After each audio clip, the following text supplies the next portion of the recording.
Next நம்ம பார்க்க போகிறது rectification of error while preparing trial balance. So இதுலேயுமே வந்து ரெண்டு இருக்கணும், rectification of one side errors by preparing trial balance.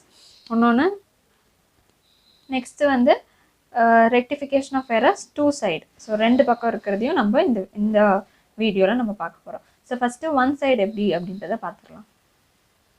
So இதுதான் வந்து இப்போ நம்ம பார்க்க போகிறது ஒன் சைடு எரர்ஸ், அதாவது at the time of preparation of trial balance. So trial balance prepare பண்ணும்போது என்னென்ன மிஸ்டேக்ஸ் இருந்துச்சு, ஏதாவது மிஸ்டேக்ஸ் இருந்துச்சுன்னா அதை எப்படி ரெக்டிஃபை பண்ணும், அதாவது ஒரு சைடு மட்டும் எரர்ஸ் இருந்தால் எப்படி பண்ணும் அப்படின்றதுக்கு ரெண்டு எக்ஸாம்பிள் வச்சுருக்கேன்.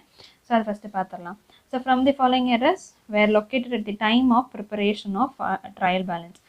Sale of goods to Akila on credit for rupees 1520 posted to her account as 1250. So இப்போ என்ன பண்ணியிருக்கோம், sale of goods to Akila யார்கிட்ட விற்றுருக்கோம், அகிலாட்ட விற்றுருக்கோம் ஆன் கிரெடிட் அப்படின்னு நம்ம என்ன பண்ணியிருக்கோம், கிரெடிட் சேல்ஸ் பண்ணியிருக்கோம். ஃபார் ருபீஸ் எவ்வளோ 1520 தான் அதோட அவங்களோட அந்த பொருளோட விலை. பட் நம்ம என்ன பண்ணியிருக்கோம், அவங்களோட அக்கௌண்ட்டில் என்னென்னு போட்டிருக்கோம் 1250 அப்படின்னு போட்டிருக்கோம். ஸோ ஆனால் இந்த இடத்துல பார்த்தீங்கன்னா என்ட்ரி கரெக்ட், பட் அமௌண்ட் வந்து டிஃப்ரென்ஸ் வருது. ஸோ இந்த அமௌண்ட் மட்டும்தான் ப்ராப்ளம். ஸோ இந்த அமௌண்ட்டையும் நம்ம மைனஸ் பண்ணால் நமக்கு எவ்வளோ வருது, நீங்கள் போடுறேன், இது ரெண்டுத்தையும் நம்ம மைனஸ் பண்ணால்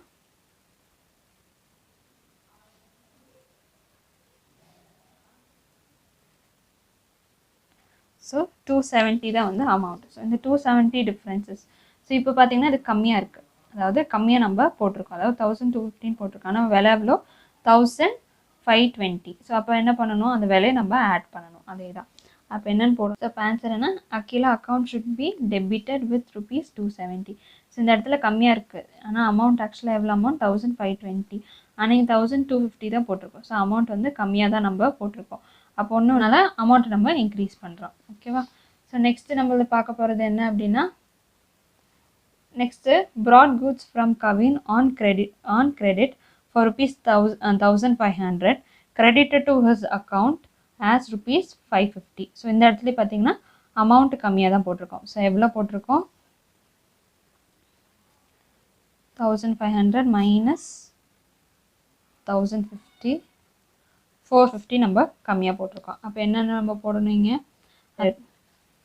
ஸோ எப்படி கிரெடிட்டட் டெபிட்டட் அப்படின்னு போட்டிருக்காங்க அப்படின்னா இங்கே இருக்கும் பார்த்தீங்கன்னா மோஸ்ட்டாக இந்த இடத்துல இருக்கும் கிரெடிட்டட், அதே மாதிரி இந்த இடத்துலையும் மோஸ்ட்டாக டெபிட்டட் வரும். இல்லை அப்படின்னா சேல்ஸ்ன்னு வந்தாலே நமக்கு டெபிட்.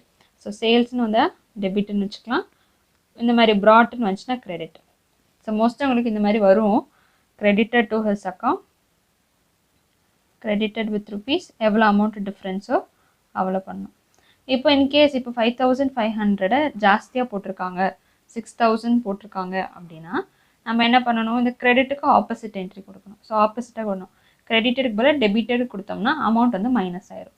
அதே மாதிரி இந்த இடத்துலையும் அமௌண்ட் வந்து ஜாஸ்தியாக போட்டுருந்தோம் அப்படின்னா அமௌண்ட்டை அதை மைனஸ் பண்ணணும் அப்படின்னா இப்போ நம்ம இங்கே டெபிட் போட்டோம்ல, கிரெடிட் போட்டோம்னா அமௌண்ட்டு கம்மியாயிரும்.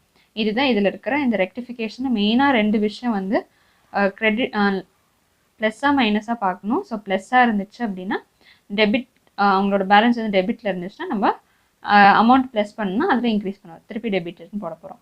இன்கேஸ் மைனஸ் பண்ணணும் அப்படின்னா நம்ம டெபிட் பேலன்ஸாக இருந்துச்சு அப்படின்னா அதுக்கு ஆப்போசிட்டாக கொடுத்தோம்னா, அதாவது கிரெடிட் கொடுத்தோம் அப்படின்னா மைனஸ் ஆயிரும். அப்போ பேலன்ஸ் என்ன ஆயிரும், பேலன்ஸ் வந்து மைனஸ் ஆயிரும், நமக்கு ஆன்சர் வந்து கரெக்டாக மாறிடும். ஸோ இதுதான் வந்து ஒன் சைடு நம்ம rectification of errors by one side எதில் at the time of preparation of trial balance. இப்போ நம்ம நெக்ஸ்ட்டு பார்க்க போகிற சம்மு பார்த்திங்கன்னா rectification of two sides errors நம்ம பார்க்க போகிறோம்.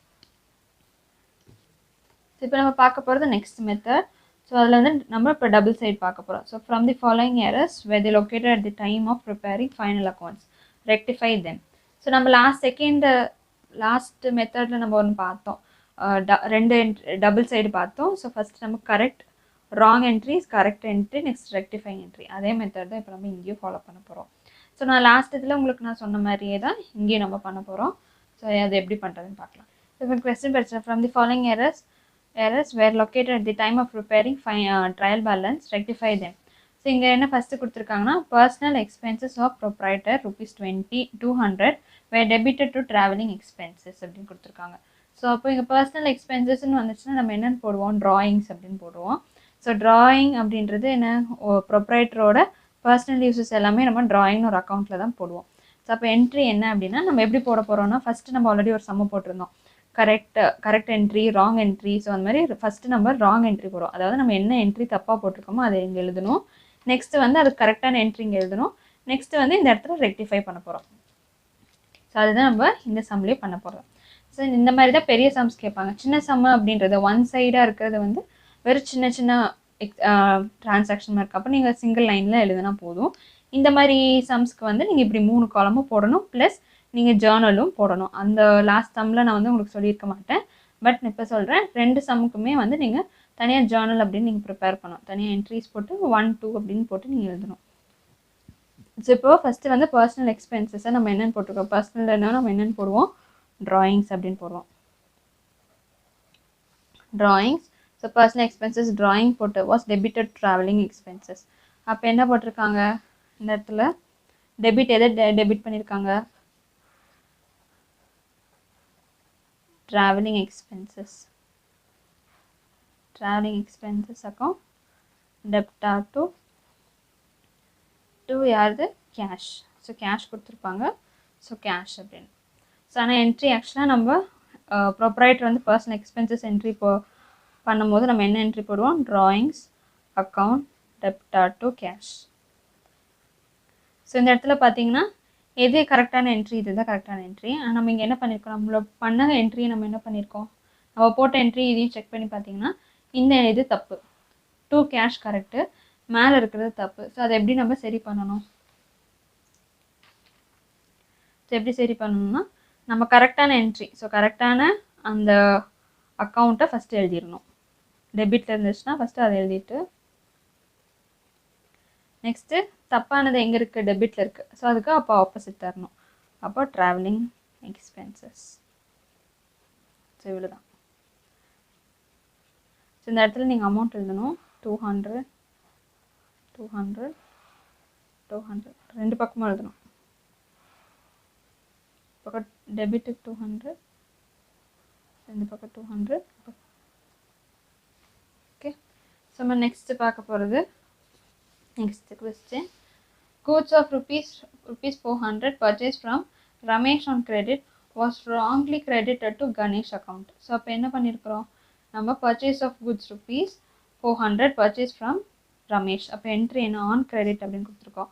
அப்போ பர்ச்சேஸ் என்ட்ரி போட்டால் என்ன வரும், purchase account debtor to Ramesh. So இதுதான் நம்மளோட என்ட்ரி, கரெக்டாக. ஆனால் என்ன பண்ணியிருக்காங்க, was wrongly credited to Ganesh account. அப்போ கிரெடிட்டட்னா எது, இங்கே கீழே இருக்கிறது தான் கிரெடிட்டட். ஸோ அந்த இடத்துல என்ன பண்ணியிருக்காங்க, கணேஷ் அப்படின்னு போட்டிருக்காங்க. ஸோ அப்போது நம்மளோட என்ட்ரி என்னென்னு வந்திருக்கு, பர்ச்சேஸ் அக்கௌண்ட் டெப்டா. ஸோ அமௌண்ட் வந்து 400 டு கணேஷ் அக்கௌண்ட் 400. இப்படி தான் என்ட்ரி போட்டிருக்காங்க. ஸோ ஆனால் நம்மளோட கரெக்ட் என்ட்ரி என்ன, யார்கிட்ட வாங்கியிருக்கோம், ரமேஷ்ட்டு தான் வாங்கியிருக்கோம். அப்போ பர்ச்சேஸ் அக்கௌண்ட் டெப்டா 400 டு ரமேஷ் அக்கௌண்ட் 400. ஸோ இதுதான் நம்மளோட என்ட்ரி. அப்போ இந்த இடத்துல பார்த்தீங்கன்னா பர்ச்சேஸ் கரெக்டாக போட்டிருக்கோம். நெக்ஸ்ட்டு பார்த்தீங்கன்னா இங்கே ரமேஷ்னு போட வேண்டிய இடத்துல கணேஷ்னு போட்டோம். அப்போ நம்ம என்ன பண்ணணும், ஸோ கணேஷ் எங்கே இருக்கார், டெபிட்டில் இருக்கார். அப்போ நம்ம என்ன கொடுத்தா கிரெடிட்டில் இருக்கார், நம்ம டெபிட் கொடுக்கணும். அப்போது கணேஷ் அக்கௌண்ட் டெப்டார் டு, இந்த இடத்துல யாரோடது இருக்கணும், ரமேஷ் அப்படின்றது இருக்கும். ஸோ 400. ஸோ உங்களுக்கு இது புரிஞ்சிச்சா, நம்ம நெக்ஸ்ட்டு சப்டிவிஷன் போகலாம். ஸோ நான் இதில் நெக்ஸ்ட்டு பார்த்தீங்கன்னா an amount of rupees 500 paid as salary to Madi was debited to his personal account. அப்போ என்ன இருக்குது, amount of rupees 500 paid as salary. So salary நம்ம ஃபஸ்ட்டு நம்ம டிரான்சாக்ஷன் படிச்சுக்கலாம். எல்லா இதுலையுமே ஃபஸ்ட்டு டிரான்சாக்ஷன் நீங்கள் நல்லா படிச்சுக்கோங்க, அப்போ உங்களுக்கு கண்டிப்பாக ஜேர்னல் தெரிஞ்சிடும். ஸோ ஃபஸ்ட்டு நம்ம டிரான்சாக்ஷன் எடுத்துக்கலாம். அப்போது salary account debtor to cash. அப்போ என்ன, பர்சனல் அக்கௌண்ட் நம்ம போட மாட்டோம், சேலரின்னு தான் போடுவோம். ஆனால் இங்கே என்ன பண்ணியிருக்காங்க, அந்த பர்சனோட பேரை வந்து டெபிட் பண்ணியிருக்காங்க. ஸோ இந்த இடத்துல சேலரின்ற இடத்த அவங்க என்ன பண்ணியிருக்காங்க, இந்த பர்சன் நேம் போட்டு டெபிட் பண்ணியிருக்காங்க. அப்போ நம்மளோட என்ட்ரி எப்படி இருந்திருக்கும், அப்போ நம்ம என்ட்ரி வந்து என்னென்னு போட்டிருப்பாங்க, Mathi account debtor to cash. So amount எவ்வளோ? 500.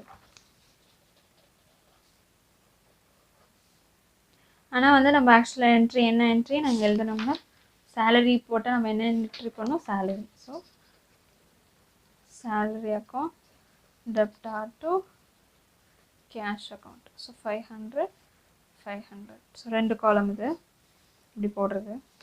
ஸோ இப்போ இந்த இடத்துல நம்ம எந்த தப்பு பண்ணியிருக்கோம்? இந்த பர்சன் நேமுக்கு பதிலாக நம்ம சேலரின்னு போகணும். ஸோ இதுதான் நம்மளோட தப்பு. ஸோ கேஷ் கரெக்டாக தான் போட்டிருக்கோம், டு கேஷ். ஸோ கேஷ் கரெக்டாக இருக்குது. இதை மட்டும் நம்ம மாற்றணும். அப்போ நம்ம என்ட்ரி எப்படி வரும்? இப்போ இது தப்பானதுக்கு எந்த பக்கம் இருக்குது? டெபிட்டில் இருக்குது. ஸோ அதுக்கு நம்ம ஆப்போசிட் என்ட்ரி கொடுக்கணும். அப்போ அதுக்கு மேலே நம்ம என்னென்னு போனீங்க? கரெக்டானது மேலே எழுதிட்டு தப்பானதுக்கு நம்ம ஆப்போசிட் என்ட்ரி கொடுக்குறோம். ஓகே,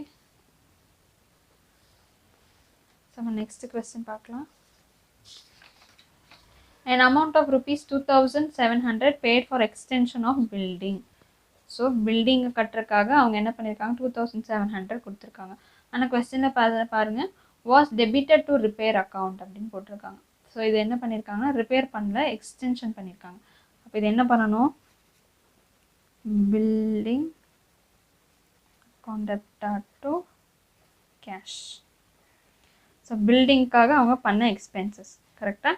ஸோ பில்டிங் எக்ஸ்டென்ஷனுக்காக அவங்க பண்ணியிருக்காங்க. ஆனால் என்ன பண்ணியிருக்காங்க? ரிப்பேர்ஸ் அப்படின்னு போட்டிருக்காங்க. அப்போ என்ட்ரி என்னவா இருந்திருக்கும்? Repair account debtor to cash account அப்படின்னு போட்டுட்டு அமௌண்ட் வந்து 2700. ஆனால் ஆக்சுவல் என்ட்ரி என்ன? Building account debtor to cash. So இந்த இடத்துல அமௌண்ட் எவ்வளோ? அந்த இடத்துல எது தப்பு? ரிப்பேர் தான் தப்பு. ஆக்சுவலாக என்ட்ரி என்ன என்ட்ரி? நமக்கு பில்டிங் தான் நம்மளோட கரெக்ட் என்ட்ரி.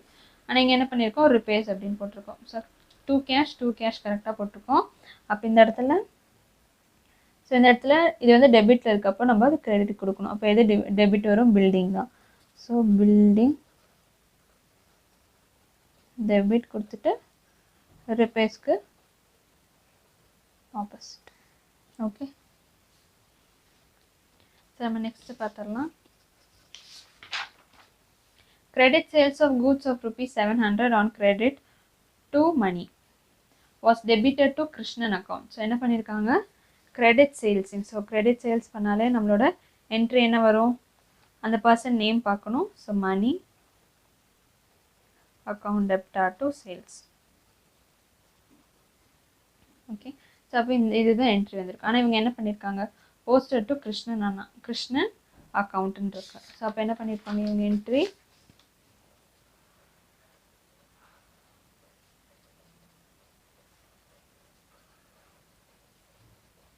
அமௌண்ட் எவ்வளோ? 700. இந்த இடத்துல கரெக்டான என்ட்ரி போடுறோம்.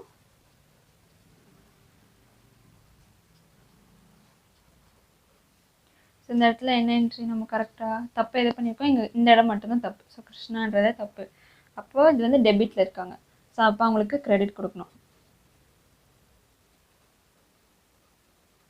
ஸோ இந்த இடத்துல நம்ம என்ன என்ட்ரி கொடுக்கணும்? இதுதான் கரெக்டான என்ட்ரி. ஸோ அதனால் மணிஸ் அக்கௌண்ட். ஓகே, ஸோ இதுதான் நம்மளோட ரெக்டிஃபிகேஷன் என்ட்ரி. ஸோ நம்மளோட எல்லா சம்ஸுமே மோஸ்ட்டாக இப்படி தான் இருக்கும். ஸோ இப்போ நம்ம என்ன பண்ணணும்னா கீழே திருப்பியும் இங்கே வந்து பர்டிகுலர்ஸ் அப்படின்னு போடணும்.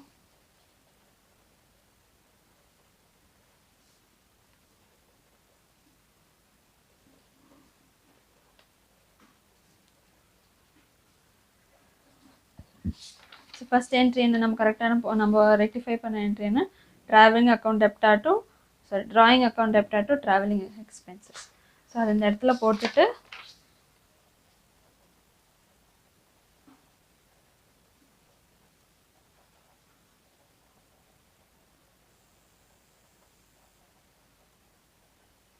உங்களுக்கு நான் ரஃபாக தான் எழுதுறேன் நான்.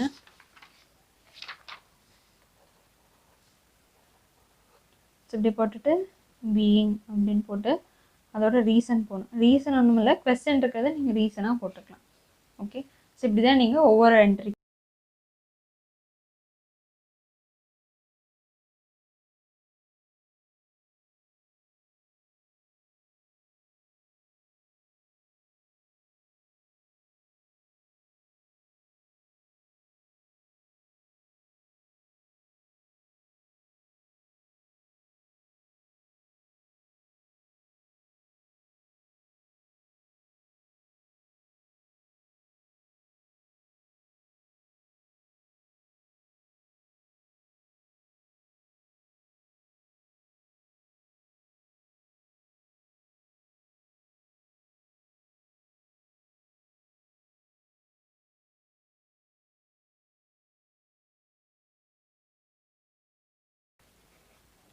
ஸோ இதுதான் நம்மளோட ரெக்டிஃபைங் என்ட்ரியில் நம்ம பண்ணுற செகண்ட் மெத்தடில் இப்படி தான் நம்ம போடணும்.